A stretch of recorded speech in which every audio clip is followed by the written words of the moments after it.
નમસ્કાર વિદ્યાર્થી મિત્રો, આજે આપણે નળ અને ટાંકીના દાખલા વિશે શીખીશું. સ્પર્ધાત્મક પરીક્ષાઓમાં નળ અને ટાંકીના દાખલા પૂછાતા હોય છે.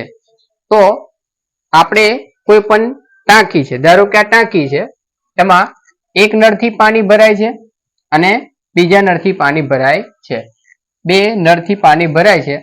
હવે એક નળથી 9 મિનિટમાં પાણી ભરાય છે અને બીજા નળથી 18 મિનિટમાં પાણી ભરાઈ જાય છે. બંને નળ એક સાથે શરૂ કરવામાં આવે તો ટાંકી કેટલા સમયમાં ભરાઈ જશે? આ ટાંકી છે એ કેટલા સમયમાં ભરાઈ જશે? હવે તમને ખબર છે કે જો આપણે એક નળ શરૂ કરીએ તો 9 મિનિટ થાય છે અને બીજો નળ શરૂ કરીએ તો એ 18 મિનિટમાં ભરાઈ જાય છે.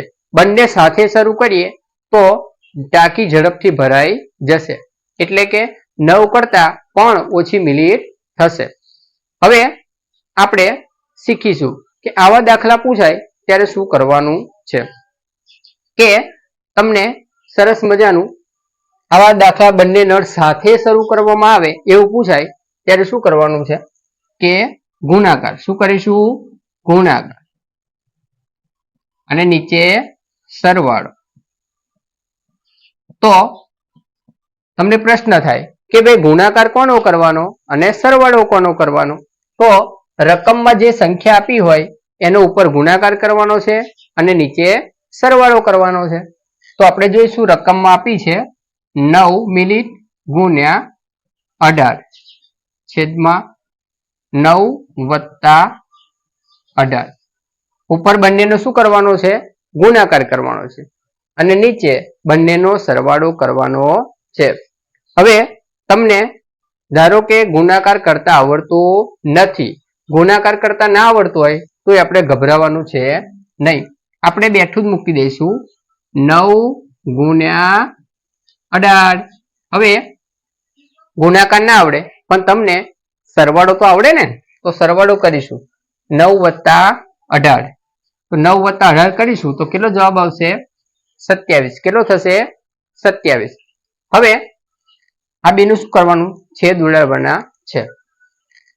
તો 9 તારી 27 અને 3 6 18. જવાબ કેટલો આવ્યો આપણો? 6. હવે 6 આવ્યો, તમારે જોઈ લેવાનું કે ઉપર મિનિટમાં આપેલો છે સમય કે કલાકમાં આપેલો છે. તો આપણને શેમાં આપ્યો છે? મિનિટમાં આપ્યો. શેમાં આપ્યો? તો શું લખી દઈશું? 6 મિનિટ. તો એકદમ સરળ રીતે તમને આવા દાખલા પૂછાય ત્યારે શું કરવાનું? પહેલા ગુણાકાર કરવાનો અને નીચે સરવાળો કરી દેવાનો છે, એટલે તમારો જવાબ મળી જશે. નવો દાખલો એક બીજો એના જેવો જેવો કે બે એક ટાંકી પર 2 નળ લગાવેલા છે. પહેલા નળથી 4 કલાકમાં અને બીજા નળથી 12 કલાકમાં ભરાય છે. જો બંને સાથે શરૂ કરવામાં આવે, ક્યારે? સાથે સાથે કીધું હોય ત્યારે નીચે શું કરવાનો? સરવાળો કરવાનો છે અને ઉપર શું કરવાનું? ગુણાકાર. આપણે દાખલો મસ્ત કરીશું. ઉપર શું કરવાનું છે? ગુણાકાર કરવાનો. શું કરવાનો? ગુણાકાર. અને નીચે શું કરવાનું છે? બંને નળ સાથે શરૂ કરવામાં આવે છે. સાથે શરૂ કરવામાં આવે છે તો શું કરીશું? સરવાળો કરીશું. શું કરીશું? સરવાળો કરવાનો છે. સરવાળો કોનો કરવાનો? ગુણાકાર કોનો કરવાનો? તમને જે રકમ આપી હોય એનો સરવાળો અને ગુણાકાર કરવાના છે. આ 4 ને 12 ની જગ્યાએ 6 અને 9 પણ આપેલા હોય, ગમે તે સંખ્યા આપી હોય એનો આપણે શું કરવાનો? ગુણાકાર કરવાનો. તમને ખબર છે, પહેલા આપણે કરીશું 4 ગુણ્યા 12 અને નીચે શું કરવાનો? સરવાળો 4 વત્તા 12. હવે મસ્ત રીતે આપણે ગુણાકાર તમને આવડતા હોય તો ઠીક છે, ના આવડતો હોય તો મેં તમને કહ્યું એ પ્રમાણે કે ભાઈ 4 ગુણ્યા 12 નીચે કેટલા મૂકી દેવાના? 4 ને 12 નો સરવાળો કેટલો થશે? 16. કેટલો થશે? 16. એટલા તો તમે હોશિયાર છો. હવે આ 4 ના ઘડિયામાં 16 આવશે ને, તો 4 ચોક 16 અને 4 ના ઘડિયામાં 12 આવશે. 4 તારી 12.